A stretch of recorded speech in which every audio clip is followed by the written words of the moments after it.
In 2017, Kristen Wagoner would again find herself arguing a controversial case before the Supreme Court.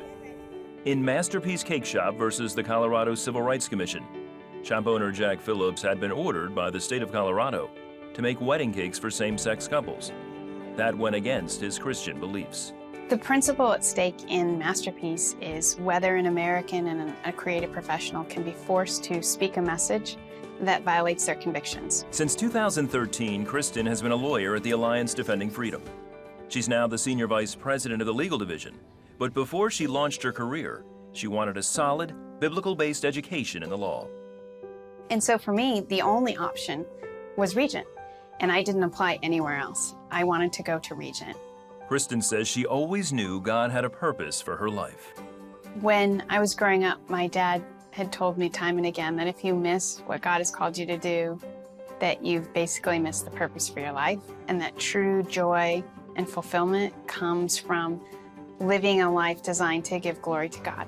She found her calling to go into law at a church youth camp. And I wrote it down. I've got it written out on a page of notebook paper that I wrote when I was 13, and it's framed and sitting by my bed.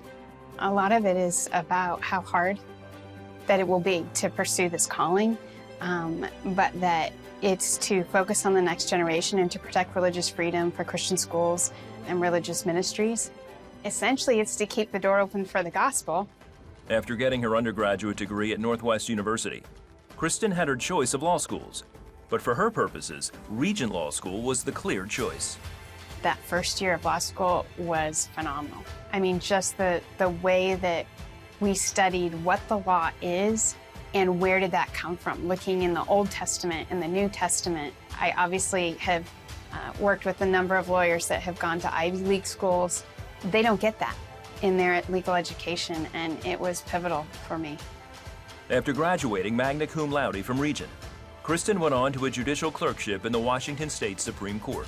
The other clerks I had were from very big, well-known schools, many of them the Ivy League schools. And what I quickly found was I felt like I had had a better education because they didn't know what the common law really was. They didn't know where the law came from, what the foundation of it was, what purposes it should serve. So I felt not only as prepared as others, but even better prepared in all respects when I entered the marketplace.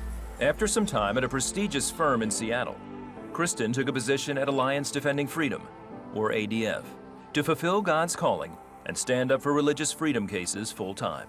We have lawyers that have graduated from many of the Ivy League schools, and yet time and again, the Regent grads, they just excel in what they do. And not only in the quality of their legal work, but in the tenacity with which they do it. In her 6+ years at ADF, she and her team have won 8 cases before the Supreme Court, including the Masterpiece Cake Shop case, one of the biggest cases of her career. When you meet people like Jack Phillips, it's the greatest privilege to get to stand by someone like that, because you see the horrendous pressure that's being put on them, the political pressure. You know, I would call him and he would have just gotten off the phone from having a death threat. And so no matter what kind of pressure we take as the lawyers to stand by people like that, like how could you not be wanting to do that and stand before the court?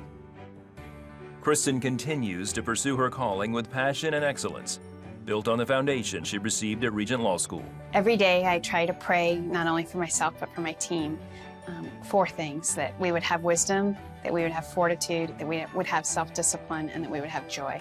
I can't imagine doing what I do without knowing that Christ goes before us and that ultimately the victory is not up to me. Otherwise, it just seems that it's an overwhelming job that we're not capable of, and we're not capable of it. But God knows what we need.